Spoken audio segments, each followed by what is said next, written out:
Hello everyone, welcome back to my Let's Replay channel. Once again, this is Andrew T coming at you.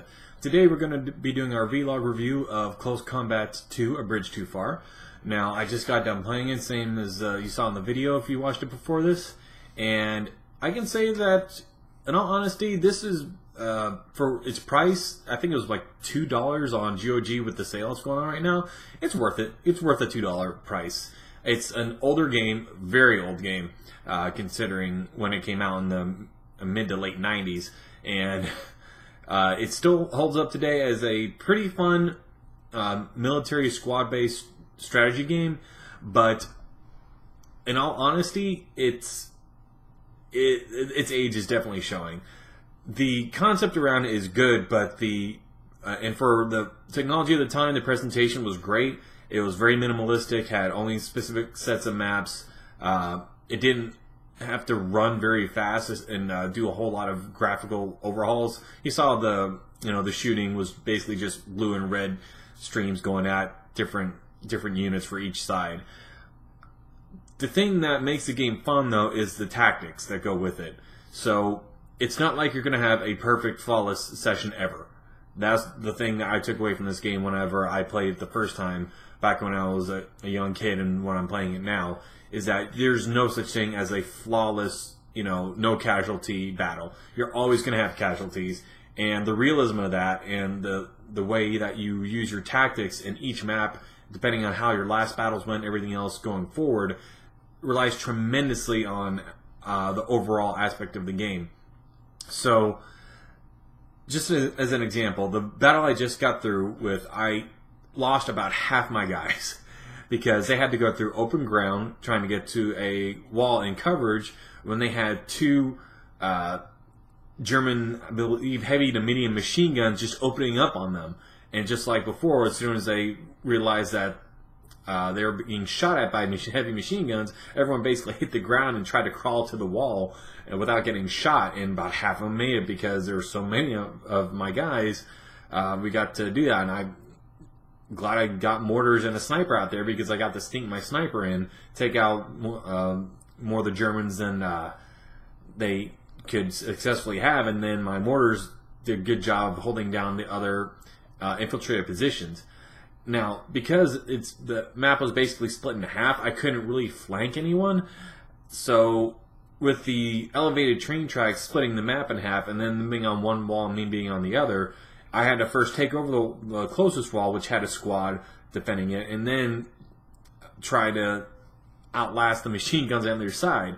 Now, looking back at it as a whole, it was only a 10-minute long video, and 5 of that was, I believe, getting set up. So, for a battle like that, that was the intro, just literally 2 machine guns and a light German squad. It took that long with an overwhelming amount of force to not win the battle, but just win the skirmish.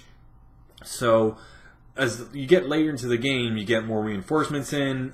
They reinforce, they counterattack. You have to try to hold what you have, and sometimes you can, sometimes you have to retreat, sometimes they wipe out everyone, and then you have to counterattack with new troops, and then you're just thinking, oh man, I wish I could have, escaped with some more. And it's that kind of game that the way you play it affects how the rest of your campaign goes. Now, you can do little skirmishes on the map whenever you want to practice, but once you get in the campaign mode and you go through every little section, like that was the first little skirmish of the day. So if I went on to the next mission, it basically go, okay, now in this section here of a map, you're going to have to do this, have another set of objectives, try to hold this area and move the Germans out of this area here. And if your tactics are wrong or you have too many casualties, you're going to get wiped out. So, or you're going to lose too many guys to have a feasible battle, or you'll run out of time and then you'll have to have a ceasefire because you have no daylight left. So basically, you and the Germans like, hey, there's a unconditional ceasefire, not official, but we'll just stop for the day and then we'll kill each other tomorrow. And that can happen too. So this game has a lot of facets to it. Like I said, there's not a whole lot of, I don't want to say content because there's a lot of content there. There's not a whole lot of meat to it, but it's very minimalist. But what it does well. Now, I won't go back and play the first one, even though I got it on the bundle, just because that this is one I'm kind of familiar with, and I believe the sequels after that I'll probably play, and maybe put up some videos next week or the week after if I feel that they're good enough to warrant a video. But this was the only one of the series that I actually played before and still have to this day.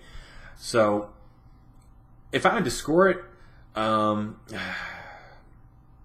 this is a really tough one. I like the game overall. It's a good buy. Very minimalist. It still does what it does well, but the only problem is that the speed of it is way slow.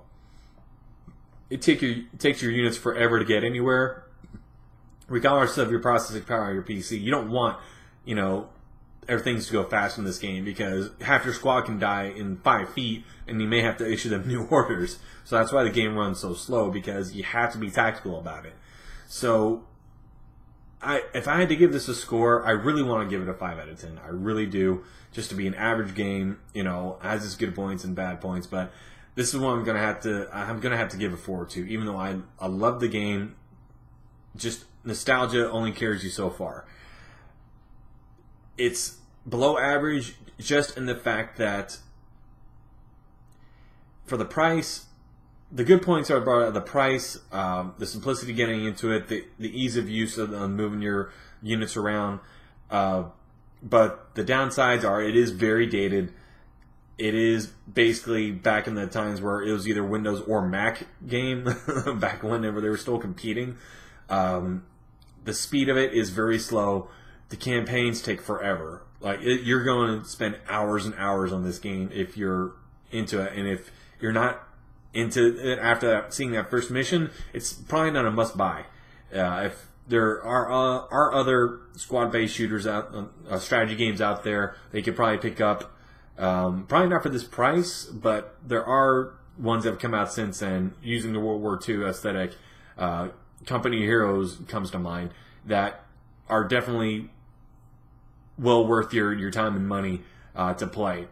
So, not horrible, but unless you're really interested in nostalgia and kind of the way the game moves along and want to see how far you can get a campaign, if you want to spend $2 on GOG.com, I would go for it, but it's not just a middle-of-the-road game anymore. It's a little bit below average. So, like I said, even though I like the game, just to give it a totally objective score, I'd have to give it a 4 out of 10. If it was 10 years ago, I'd probably give it a 5 out of 10, but it's been way too long and is way too dated for that. So, once again, thank you all so much for watching. Once again, this is Andrew T coming at you. What a great day for Replay. Y'all have a good one.